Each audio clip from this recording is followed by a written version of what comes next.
ሰላም ሰላም እንዴት ናችሁ? ዛሬ ደግሞ በእንግሊዝ ፕሪሚየር ሊግ 10ኛ ሳምንት ማለት ነው 7 ጨዋታዎቹ ይደረጋሉ።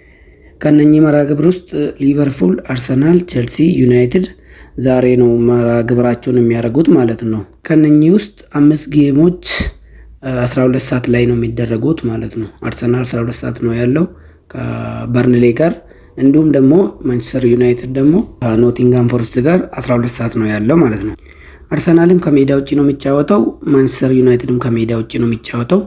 የአርሰናል ጨዋታ ስናይ ዛሬ አርሰናል የሚያሸንፍ ከሆነ ነጥቡን ወደ 25 አድርሶ ከሁለተኛ ደረጃ ላይ የሚገኘው ነገ ቦርንማውዝ እስከሚጫወት ድረስ በ7 ነጥብ ሊጉን ይመራል ማለት ነው። ያው ዛሬ ይጫወታሉ እና ሊቨርፑል እንዲሁም ዩናይትድ። ሊቨርፑል ዘግይቶ 5 ሰዓት ላይ ነው የሚጫወተው።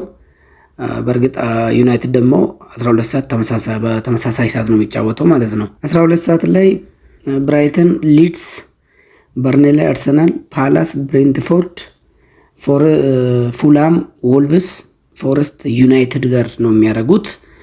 ከዛ ቀጥሎ ነው በለንደን ደርቢ ደግሞ ቼልሲ ከቶትናም የሚያደርገው።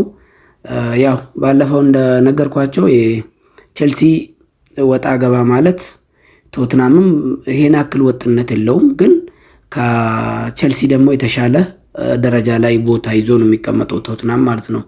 እና መሐመድ ቅዱስ የያዘው እንዲሁም ጃቪ ሲሞንስን የያዘው ቲም ቶትናም ይሄን አክል ባይሆንም ጥሩ የደረጃ ቦታ ላይ ይገኛል ከቼልሲ በልጦ።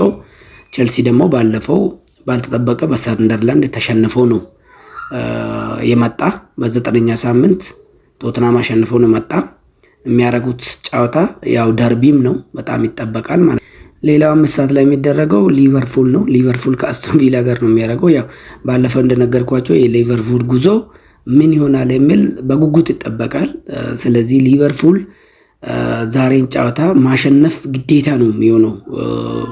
ለዋንጫ ፉክክር ውስጥ ለመቆየት እንደ ግዴታ ለማሸነፍ ይጫወታል ማለት ነው።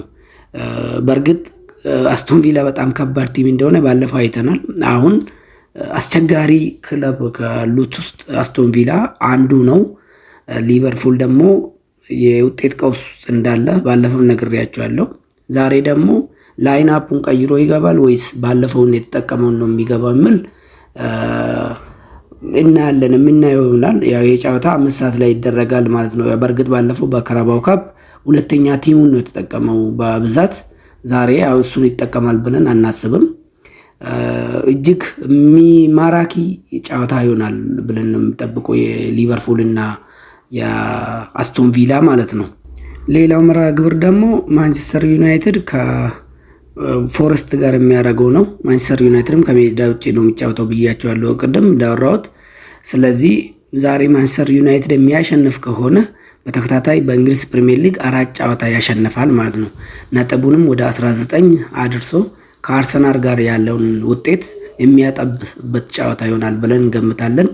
ላይን አፑ የማንቸስተር ዩናይትድ ባለፈው የተጠቀመው ነው የሚጠቀመው ብዬ ነው የሚገምተው። ይሄን አክል ይቀይራል ብዬ አልገምተውም። ምክንያቱም ሰውየው ሮቤን አሞሪም ማለት ነው 3-4-2 ፊት ለፊት የሚጠቀሙ ማለት ነው። እንደዛ ነው ፖዚሽኑ የሚጠቀመው። አሁንም ያንኑን እየተጠቀመ እየተገበረ ይገኛል። ስለዚህ ዛሬም እሱን ይጠቀማል ብለን እናስባለን። ምናልባት ሜሰን ማውንትና ሼሽኮን የሚያቀያይር ከሆነ አንዱን ቤንች አርግቶ አንዱን ደግሞ በ9 ሚና የሚጠቀም ይመስለኛል። እኔ እንደ ግምቴ ነው። ላይን አፑ ግን ይወጣል በ11 ሰዓት ላይ። ምን አይነት ላይን አፕ ደግሞ ይዘው እንደሚገባ እናያለን ማለት ነው። እንዲሁም ሌላውን ደግሞ የሊጉ መሪ አርሰናል ዛሬ ከሜዳ ውጭ ተጉዞ በበርንሌ ሜዳ ይጫወታል። ስለዚህ አርሰናል ይህን ጨዋታ ያሸንፋል ብሎ ነው የሚገመተው። ከሜዳ ውጭም ቢሆን ያው የሊጉ መሪ እንደሆነም እንዲሁም ደግሞ ያለው ስብስብ ከበርንሌ ጋር እንትና የሚሆን አይደለም። ስለዚህ አርሰናል ይህን ጨዋታ በቀላሉም ባይሆን ያሸንፋል ብሎ ይጠበቃል። ኳስ ስለሆነ ምን እንደሚሆን አይታወቅም። ይህን ጨዋታ አብረን የምናየው ይሆናል። ስለዚህ የ10ኛ ሳምንት ውጤት ምን ያስመለክተናል የሚለውን ደግሞ አብረን የምናየው ይሆናል። ያው በሱፐር ሳተርዴይ ቶትናም ከቼልሲ የሚያደርጉት በ10ኛ ሳምንት ማለት ነው በትልቅ መርሃ ግብር ይጠበቃል ማለት ነው። ማን ያሸንፋል የሚል በጉጉት ይጠበቃል። እኔ በበኩሌ ጨዋታ ቼልሲ የሚያሸንፍ ወይ ደግሞ አቻ የሚወጣ ይመስለኛል። እናንተም ደግሞ ሀሳባችሁን ኮመንት ላይ አድርጉ። ሼር፣ ሰብስክራይብ ማድረግ እንዳትረሱ። ቻው ላችሁ።